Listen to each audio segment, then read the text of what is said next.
पुढची बातमी पाहूयात। उभाठाला चंद्रशेखर बावनकुळेंचं कौतुक आहे। संवाद साधण्यासाठी बावनकुळे चांगली व्यक्ती असल्याचं सांगण्यात येतंय।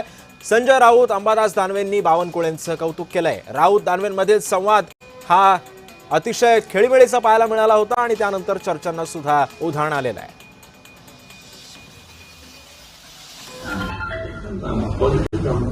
अत्यंत बावनकुळे कम्युनिकेशन संवाद साधण्यासाठी चांगला आहे। कामाला सभागृहामध्ये निगेटिव्ह कधी घेत नाही, पॉझिटिव्ह घेतो।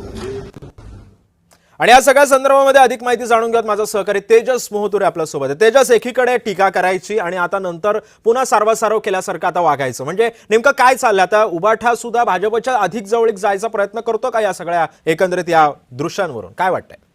निश्चितच सिद्धेश्वर जर बघितलं असेल तर राम रक्षा कार्यक्रम जे आहे नागपुरात 18 जुलैला या निमित्ताने जे आहे उद्धव ठाकरे जे आहेत ते नागपुरात येणार आहेत। त्याच पार्श्वभूमीवर संजय राऊत जे आहेत ते काल जे आहे ते नागपुरात आले। याच पार्श्वभूमीवर जर बघितलं असेल तर विदर्भातील प्रमुख पदाधिकाऱ्यांची बैठक जी आहे ते नागपुरातील रेडिसन हॉटेलमध्ये होती। या दरम्यान एका कार्यकर्त्यांसोबत संवाद साधताना संजय राऊत यांनी म्हटलं की अलीकडच्या काळातलं राजकारण सुद्धा वेगळं आहे आणि त्याच पार्श्वभूमीवर या अलीकडे सुद्धा संजय राऊत यांनी मुख्यमंत्री म्हणून जे आहेत चंद्रशेखर बावनकुळे असतील आणि दिल्लीला सीट जे आहे ते देवेंद्र फडणवीस जाणार आणि त्यामुळे उत्तराधिकारी जे आहेत ते चंद्रशेखर बावनकुळे असणार आहेत। त्यावरच जे आहे ते कार्यकर्त्यांचे संवाद साधताना ते बोलले की एक ऊर्जावान व्यक्तिमत्व जे आहे ते जे आहे ते चंद्रशेखर बावनकुळे सकारात्मक संवाद साधणारा माणूस आहे। जेव्हा विरोधी बाकांवर असतो त्यावेळेस तो कुठल्याही पद्धतीने निगेटिव्ह न बोलता तो पॉझिटिव्ह पद्धतीने। तेजस, पण नेमकं संजय राऊतांना हे बोलण्यामागे नेमकं तिथे काय झालं होतं की संजय राऊतांनी हे उद्गार काढले? काय घडत होतं नेमकं तिथे?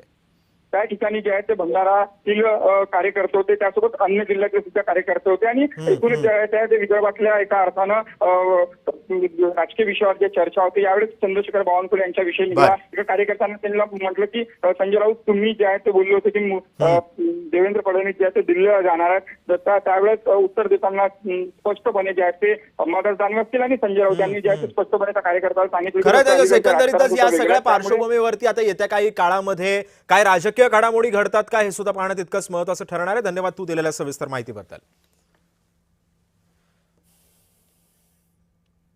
दरम्यान पुन्हा एकदा आपण ऐकूयात की नेमका हा संवाद काय झाला होता।